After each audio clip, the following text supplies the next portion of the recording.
Good evening everybody, a hot calm biker here. Just taking this bike out for a quick spin. Shouldn't be riding it really. I've got a puncture in the rear. Teeny tiny one though. I picked it up well over a week ago. It'll be a week and 3 days ago. It's Sunday today, and it was a week last Thursday. So I went out for a wander. I often go for a wander on a lunchtime when I'm in the office, when the whole team's in. We just go for a wander up the road just to break up the day a little bit, get a bit of fresh air and a bit of exercise rather than just sitting at a desk all day. And walked past the bike on my way out and just spotted this little silvery thing, and I thought, oh no, I hope not. Little silvery dot in the rear tyre, and I thought, I'm not going to touch it now. Rode it home, pulled it out, and it was the well, about half a nail kind of carpet tack type size, real tiny little thing. And I pulled it out and I didn't hear a hiss or anything, got a bit excited, and I put a bit of fairy liquid on it, and I saw these little tiny bubbles, and I thought, ah, you sod. So I've got a tiny little puncture, but in that time, since a week last Thursday, it hasn't lost any pressure at all.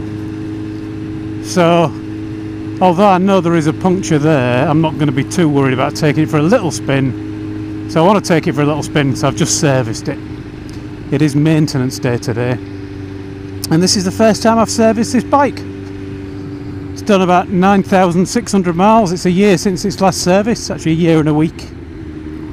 So it just needed oil and filter, and then your general checks, this, test that, bounce on that, twist this, make sure nothing squeaks, clicks or sticks, and grease a few bits and pieces, that kind of thing. So nothing spectacular. Enough that if I'd taken it to the main dealer, that'd charge me a couple of £100, I think. But in the event of me doing it, I used a negligible amount of grease, and it cost me about £35 in oil, and I've still got a litre left, and about £8 for a new filter. So better saving. That also cost me 2 hours of the afternoon, and that's why I need this cool air, because it's so hot. So it's having a little shakedown ride. It's not quite finished on the service. One thing that I didn't do, and I was surprised I needed to when I went through, I've got a service manual for it.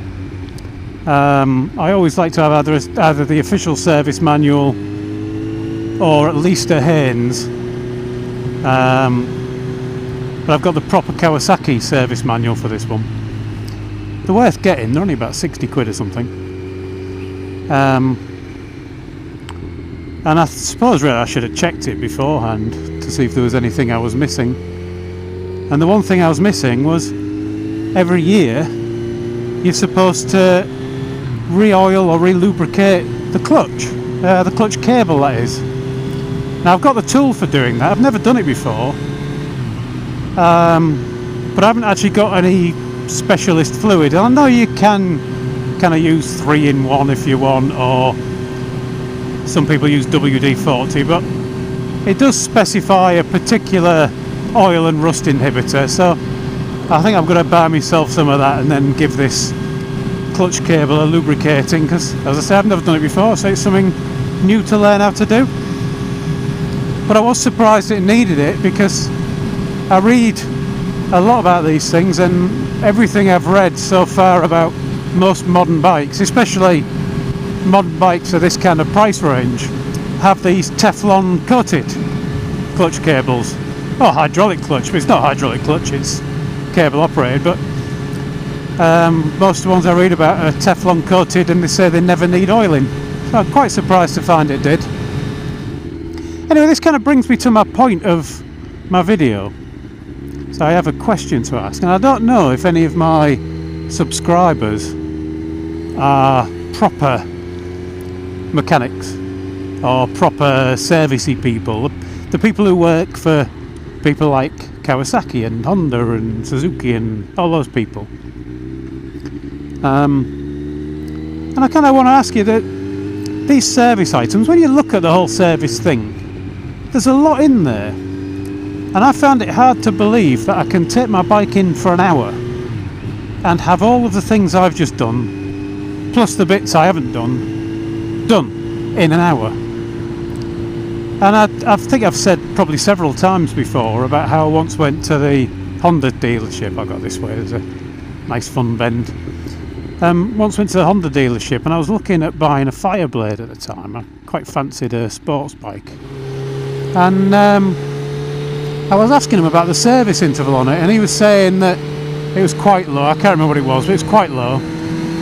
And I said, what is it on the valve clearances and shims and whatnot? Because that's when it gets very expensive. And he said, oh, that's every 12,000 miles. But we don't usually do it. And I kind of raised an eyebrow. I think mainly because I suspected that they do usually charge for it, but not usually do it. And he said it's more trouble than it's worth. He said if you can't hear anything wrong, it doesn't seem like there's anything wrong, it's not worth splitting the engine to check the valve clearances. He said you're likely to do more damage than you are fix anything. I thought, well, I'll take your word for that, although it does seem a bit dubious. I do say I think they'll probably charge for it still. But it makes me wonder, because I went down the list and I say about the oiling of the cable I didn't do. That's one thing I've chosen not to do, but I will come back to. There is another thing I haven't done, and I have probably no intention of doing it unless somebody replies to this video and says no you must, and gives me a good reason to do it. And that is on the steering. It actually says in the service manual that one of the parts that you should lubricate every year is the head bearing race, head bearing, whatever it is. I forget the name. But it means taking off the top of the steering. So bars off, all this apart, all this gubbins down here, taking that off to get to the bearing to re-grease it. And again, in an hour, I feel that that might be one of those things that is on the service schedule, but even a shop might not do. So I just wanted to ask those experts out there, because I'm not one, I'm just I was going to say just an amateur kind of home servicing person, but yeah, I'm just a plonker really, with more tools than it's probably safe to have and less knowledge than I really need. And a wild sense of optimism when it comes to servicing a machine that I then fly around at stupid speeds on. I mean, when you start to think about it, it does sound rather stupid that somebody like me is allowed to do these kind of things. But I just wanted to know, do the professionals get out there and do they really do this kind of stuff? Or do they just take 200 notes off you and just take 200 notes off you and do the basics like I've done of oil and filter and a few bits of grease here and there? I'm sure there's a lot of people who would like to give the comments on that kind of thing, and I'm sure there's a lot of people who have had bad experiences, but I'm kind of looking for the kind of official, well, not official, because official will be we do it by the book, won't it, but the anonymous person telling me the truth. And if the truth is that they do everything, then fair enough. And then I'm interested to know, for all those other people who are not professional mechanics, professional service technicians, whatever they call themselves, do